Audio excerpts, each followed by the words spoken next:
Halo, assalamualaikum warahmatullahi wabarakatuh. Salam dan bahagia. Saya Saiful Bahri. Pada kesempatan ini menyampaikan kesimpulan dan refleksi pengetahuan dan pengalaman baru yang dipelajari dari pemikiran Ki Hajar Dewantara. Pertanyaannya, apa yang Anda percaya tentang murid dan pembelajaran di kelas sebelum Anda mempelajari modul 1.1? Yang saya percaya tentang murid adalah murid merupakan objek yang perlu diarahkan, dibimbing dan diberi pelajaran oleh guru dengan memperhatikan dan menggunakan kurikulum yang berlaku. Sedangkan pembelajaran adalah kegiatan belajar mengajar antara murid dengan guru. Pembelajaran dilakukan dengan membaca, menulis, dan menghitung. Calistung. Pembelajaran berfokus pada guru, sehingga guru banyak menerapkan pola CBSA, cara belajar siswa aktif di kelas. LKS banyak digunakan, serta mencatat atau merangkum tidak pernah tertinggal dalam setiap pembelajarannya. Kemudian pertanyaannya, apa yang berubah dari pemikiran atau perlukah Anda setelah mempelajari modul 1.1 ini? Setelah saya mempelajari modul tersebut tentang pemahaman Ki Hajar Dewantara, saya mengalami perubahan terutama pada pola pikir, pada cara mengajar dan refleksi pembelajaran. Sebelumnya, pada proses pembelajaran, murid berpusat pada guru.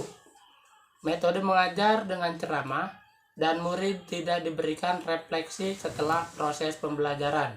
Tetapi setelah mempelajari modul 1.1, pola pikir saya berubah bahwa pembelajaran berpusat pada murid.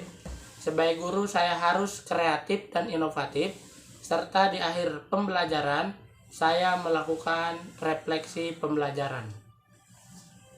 Selanjutnya, saya menyadari bahwa murid dan pembelajaran merupakan subjek yang harus saya perjuangkan keberadaannya, dan murid tersebut bukan merupakan objek yang dapat kita beri perlakuan sesuai selera saya, melainkan aset yang perlu dibentuk dan ditumbuh kembangkan sesuai dengan kodratnya.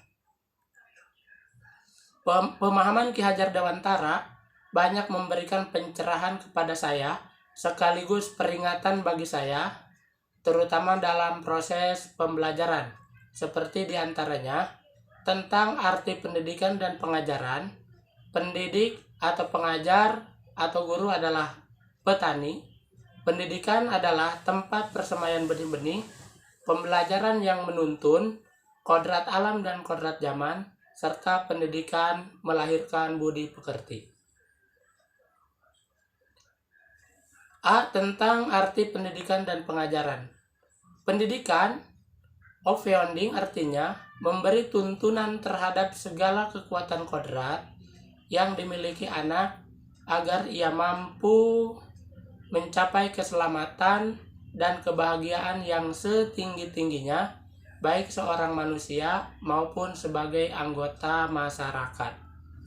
Menurut hemat saya, pendidikan adalah kerangka atau wadah pembentukan cipta atau kognitif, karsa atau afektif, sehingga menciptakan karya atau psikomotor yang aman bagi murid. Pengajaran atau underwich adalah bagian dari pendidikan.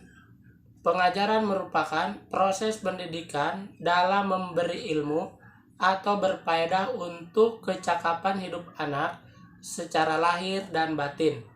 Atau menurut istilah saya, pengajaran adalah isinya atau berupa cipta, kognitif, karsa afektif, menciptakan karya psikomotor yang melekat pada anak. B. Pendidik atau pengajar atau guru adalah petani. Guru diibaratkan sebagai petani, artinya dalam hal mendidik, guru harus memahami kesuburan tanahnya, cara mengolah tanahnya, bibit-bibit tanamannya, habitat tanamannya, cara memupuknya, cara memeliharanya dari hama, sehingga tanaman dapat dipanen dengan baik dan sempurna. Begitu juga guru.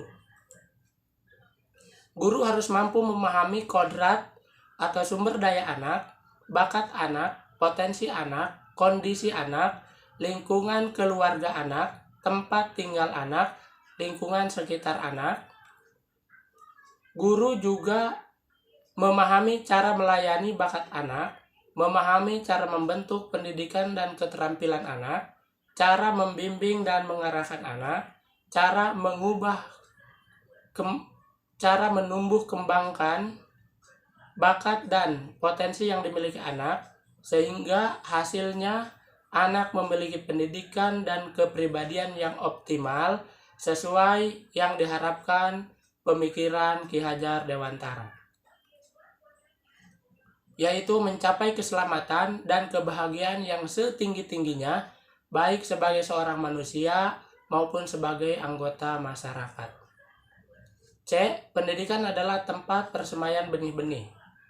Pendidikan adalah tempat persemaian benih-benih kebudayaan dalam masyarakat.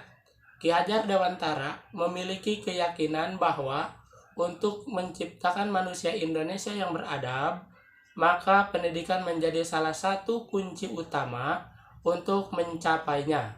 Pendidikan dapat menjadi ruang berlatih dan bertumbuh nilai-nilai kemanusiaan yang dapat diteruskan atau diwariskan. D. Pembelajaran yang menuntun. Ki Hajar Dewantara menjelaskan bahwa tujuan pendidikan yaitu menuntun segala kodrat yang ada pada anak-anak agar mereka dapat mencapai keselamatan dan kebahagiaan yang setinggi-tingginya, baik sebagai manusia maupun sebagai anggota masyarakat.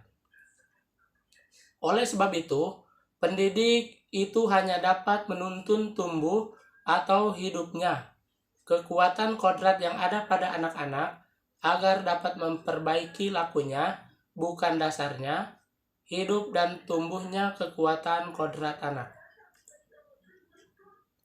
E. Kodrat alam dan kodrat zaman. Ki Hajar Dewantara menjelaskan bahwa dasar pendidikan anak berhubungan dengan kodrat alam dan kodrat zaman. Kodrat alam berkaitan dengan sifat dan bentuk lingkungan di mana anak berada, sedangkan kodrat zaman berkaitan dengan isi dan irama. F. Pendidikan melahirkan budi pekerti. Menurut Ki Hajar Dewantara, budi pekerti atau watak atau karakter merupakan perpaduan antara gerak pikiran, perasaan, dan kehendak atau kemauan sehingga menimbulkan tenaga. Budi pekerti juga dapat diartikan sebagai perpaduan antara cipta karsa sehingga menciptakan karya. Pertanyaan selanjutnya, apa yang dapat segera Anda terapkan lebih baik agar kelas Anda mencerminkan pemikiran Ki Hajar Dewantara? Yang akan segera saya lakukan di kelas sebagai penerapan ilmu tentang pemikiran Ki Hajar Dewantara adalah pembelajaran di kelas yang berpusat pada murid, pembelajaran yang menuntun, aktif kreatif, penuh dengan riang dan gembira.